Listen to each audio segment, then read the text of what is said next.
Vous savez que l'islam actuellement, à tort ou à raison, a une image plutôt négative, surtout notamment dans les pays occidentaux.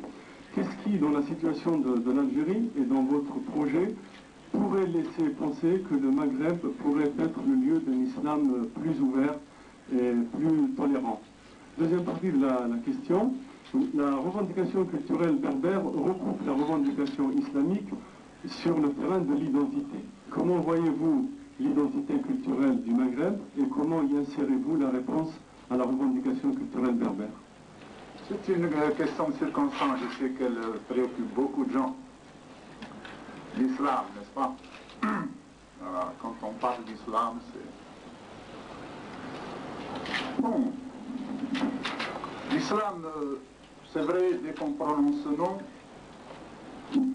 il faut le dire, il y a un passé, n'est-ce pas? Il y a un passé, non, parfois de confrontation avec l'Occident, tout le monde sait cela.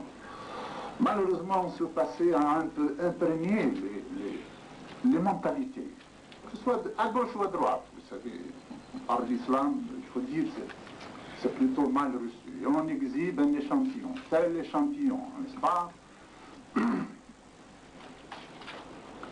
L'islam est le noyau de notre identité.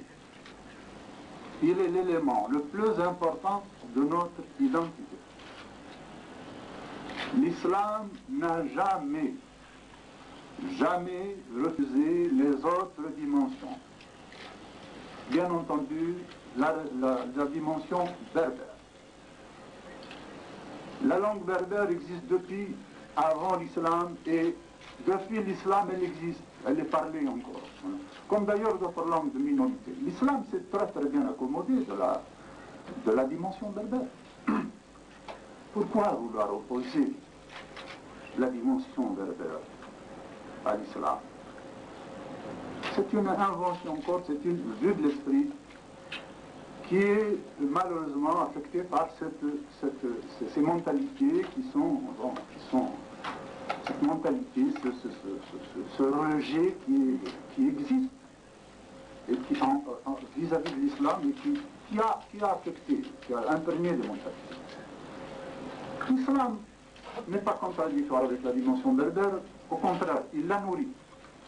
Il la nourrit. Je dirais plus, l'arabité n'est pas contradictoire. La dimension berbère n'est pas une amputation, c'est un enrichissement. C'est une dimension supplémentaire, c'est un enrichissement. Voilà comment nous concevons donc. En Afrique du Nord, nécessairement, la démarche islamique sera différente. Mais je dirais que les problèmes de projet de l'islam, etc., il ne s'agit pas de cela chez nous. Il s'agit d'un programme provisoire. Nous pouvons avoir des démarches différentes plus tard concernant cela.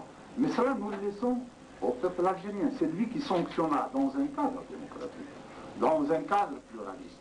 Il sanctionnera les choix. C'est ça la démocratie, après tout. C'est la variété des points de vue, c'est la variété des approches de la vérité, c'est la variété des courants, des expressions politiques. Nous sommes tout à fait d'accord que nous sommes différents. Nous allons nous unir, oui, le frère Chaussine l'a dit. Nous allons nous unir à des marxistes. Les marxistes, il n'y a pas que les communistes, il y a des trotskistes, il y a d'autres. Nous nous unirons à eux dès l'instant où ils accepteront le postulat de la démocratisation de la vie publique, le pluralisme, le respect des libertés fondamentales. Nous nous associerons aussi à des courants islamiques s'ils acceptent cela. Voilà ma réponse, donc peut être plus longue, je ne veux pas m'étendre davantage. L'islam, ce sont des grandes valeurs sociales et individuelles. Ce qui se passe dans le monde musulman est attristant. Une population qui atteint des centaines de millions, des richesses, une position géostratégique de toute importance. Nous disons que l'islam peut être une dimension universelle de civilisation. Il peut jouer un immense rôle dans le tiers-monde pour la définition du non-alignement, mais d'un non-alignement fondé sur l'intégralisme des droits de l'homme, l'indissociabilité des droits économiques, des droits politiques, des droits civils. Et notre démarche va à l'encontre des démarches traditionnelles. Voilà un programme minimum qui veut donner une règle du jeu, qui dessine les contours d'un pouvoir politique.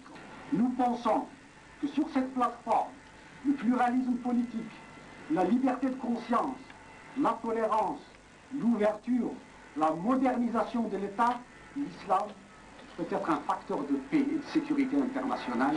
Et nous espérons que l'Algérie, qui a eu des résonances très profondes dans le monde musulman, va ressusciter par un exemple, par le retour à l'initiative individuelle, par le réveil des consciences, va être une véritable force de progrès et de fraternité dans le monde.